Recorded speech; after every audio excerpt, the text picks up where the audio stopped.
Hello welcome back to my channel. അപ്പം നല്ല കറുമുറ തയ്യാറാക്കി എടുക്കാൻ പറ്റുന്ന ഒരു ക്യാബേജ് പക്കോട അല്ലെങ്കിൽ ക്യാബേജ് ബജിയുടെ റെസിപ്പി കാണാം. അപ്പം ഇനി കുഞ്ഞുങ്ങൾക്കൊക്കെ സ്കൂൾ അടപ്പ് സമയത്ത് വളരെ പെട്ടെന്ന് തയ്യാറാക്കി എടുക്കാൻ പറ്റുന്ന ഒരു സിമ്പിൾ റെസിപ്പിയും കൂടാണ്. ഇപ്പം ഇത് ക്യാബേജ് ഒക്കെ കഴിക്കാത്തവർക്ക് ഇതുപോലെ ചെയ്തു കൊടുത്താൽ ക്യാബേജ് ആണെന്ന് അവർ അറിയത്ത കൂടിയില്ല, നല്ലതുപോലെ കഴിച്ചോളും. അപ്പം ഇത് എങ്ങനെയാണ് തയ്യാറാക്കി എടുക്കുന്നതെന്ന് നോക്കാം.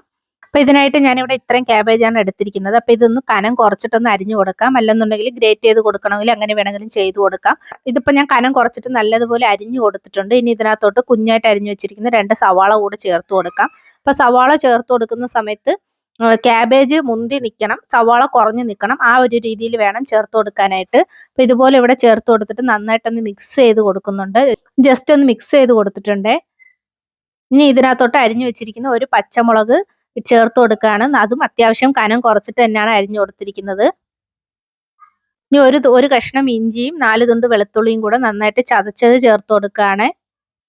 ഇനി കുറച്ച് കരിയാപ്പില എടുത്തിട്ട് ഇതുപോലെ നുറുക്കിയിട്ട് ചേർത്ത് കൊടുക്കുന്നുണ്ട്. നിങ്ങൾക്ക് വേണമെങ്കിൽ ഇത് നന്നായിട്ട് അരിഞ്ഞിട്ടും ചേർത്ത് കൊടുക്കാവുന്നതാണ്. ക്യാബേജ് പക്കോടയ്ക്ക് ആവശ്യമായിട്ടുള്ള ഉപ്പ് ചേർത്ത് കൊടുക്കുന്നുണ്ട്.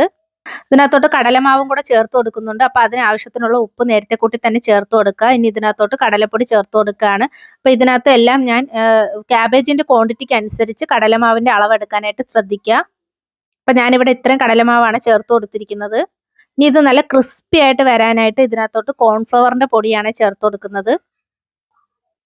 അപ്പോൾ ഞാനിവിടെ 2 സ്പൂൺ അളവിൽ കോൺഫ്ലവറിൻ്റെ പൊടി ചേർത്ത് കൊടുക്കുന്നുണ്ട്. കോൺഫ്ലവറിൻ്റെ പൊടി ഇല്ല എന്നുണ്ടെങ്കിൽ അരിപ്പൊടി വേണമെങ്കിലും ചേർത്ത് കൊടുക്കാവുന്നതാണ്. അപ്പോൾ ഇങ്ങനെ ചേർത്ത് കൊടുക്കുന്ന സമയത്താണ് നമുക്കിത് നല്ല ക്രിസ്പി ആയിട്ട് കിട്ടുക. ഇനി ഇതിനകത്തോട്ട് ജസ്റ്റ് വെള്ളവും കൂടെ കുടഞ്ഞു കൊടുത്തിട്ട് നല്ലതുപോലെ ഒന്ന് മിക്സ് ചെയ്ത് കൊടുക്കാവുന്നതാണ്.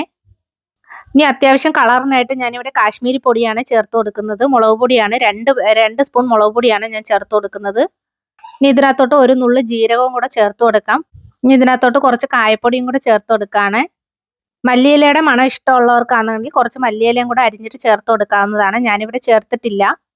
ഇനി സ്വല്പം വെള്ളവും കൂടെ കുടഞ്ഞു കൊടുത്തിട്ട് നന്നായിട്ടൊന്ന് മിക്സ് ചെയ്തെടുക്കാവുന്നതാണ്. അപ്പോൾ ഇതിൻ്റെ പരുവം എന്ന് പറയുന്നത് വെള്ളം കൂടിപ്പോകാനും പാടില്ല, അതുപോലെ തന്നെ ഒരുപാട് കട്ടിയായിട്ടിരിക്കാനും പാടില്ല. അപ്പോൾ വെള്ളം കുറച്ചായിട്ട് കുടഞ്ഞു കൊടുത്തിട്ട് ഇതുപോലെ മിക്സ് ചെയ്ത് കൊടുക്കുക.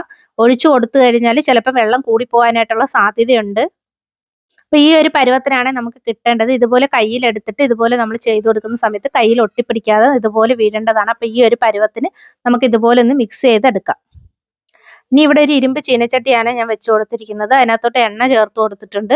അത് നമുക്ക് ബൗളിനകത്ത് നേരത്തെ എടുത്ത് വെച്ചിരുന്ന ചേരുവ കുറച്ചായിട്ട് എടുത്തിട്ട് ഇതുപോലെ ഒന്ന് പക്കോടയുടെ ഷേപ്പിൽ നമുക്ക് ഇട്ട് കൊടുക്കാവുന്നതാണ്. ഒരു വശം നന്നായിട്ട് വെന്ത് വരുന്ന സമയത്ത് മറുവശം കൂടെ തിരിച്ചിട്ടിട്ട് നമുക്ക് ഇതുപോലെ കരിഞ്ഞു പോവാതെ വറുത്ത് കോരാവുന്നതാണ്. അപ്പോൾ വളരെ സിമ്പിളായിട്ടും ടേസ്റ്റി ആയിട്ടും തയ്യാറാക്കി എടുക്കാൻ പറ്റുന്ന ഒരു റെസിപ്പിയാണ്. അപ്പം ഇങ്ങനെ തയ്യാറാക്കി കൊടുത്തു കഴിഞ്ഞാൽ ഇത് ക്യാബേജ് ആണെന്ന് അറിയത്തും കൂടിയില്ല.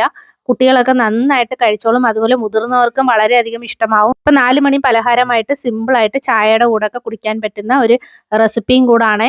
അപ്പം ഇനി കുഞ്ഞുങ്ങൾക്കൊക്കെ സ്കൂൾ അടപ്പ് സമയത്ത് ഇതുപോലെ ടേസ്റ്റി ആയിട്ട് അടിപൊളിയായിട്ട് നമുക്ക് ചെയ്തു കൊടുക്കാവുന്നതാണ്. വീട്ടിലുള്ള കുറഞ്ഞ ചേരുവകൾ വെച്ചിട്ട് വളരെ സിമ്പിളായിട്ട് തയ്യാറാക്കി എടുക്കാൻ പറ്റുന്ന ഒരു റെസിപ്പിയും കൂടാണ്. അപ്പോൾ വീഡിയോ ഇഷ്ടപ്പെടുവാണെങ്കിൽ ലൈക്ക് ചെയ്ത് സബ്സ്ക്രൈബ് ചെയ്ത് ചാനലൊന്ന് സപ്പോർട്ട് ചെയ്യാനായിട്ട് ആരും മറന്നു പോകരുതേ. അപ്പോൾ വളരെ കുറച്ച് സമയം മാത്രം മതി നമുക്കിങ്ങനെ ചെയ്തെടുക്കാനായിട്ട്. വളരെ സിമ്പിൾ റെസിപ്പിയാണ്.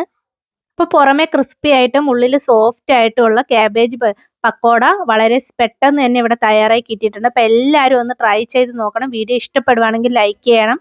വളരെയധികം ടേസ്റ്റിയാണ് ഇങ്ങനെ തയ്യാറാക്കി നോക്കുന്നത്. അപ്പോൾ ഒരു പ്രാവശ്യമെങ്കിലും എല്ലാവരും ഒന്ന് ട്രൈ ചെയ്ത് നോക്കേണ്ടതാണ്. അപ്പോൾ വീഡിയോ ഇഷ്ടപ്പെടുവാണെങ്കിൽ ലൈക്ക് ചെയ്തേക്കണേ. അപ്പോൾ അത്രയേ ഉള്ളൂ. ടാറ്റാ.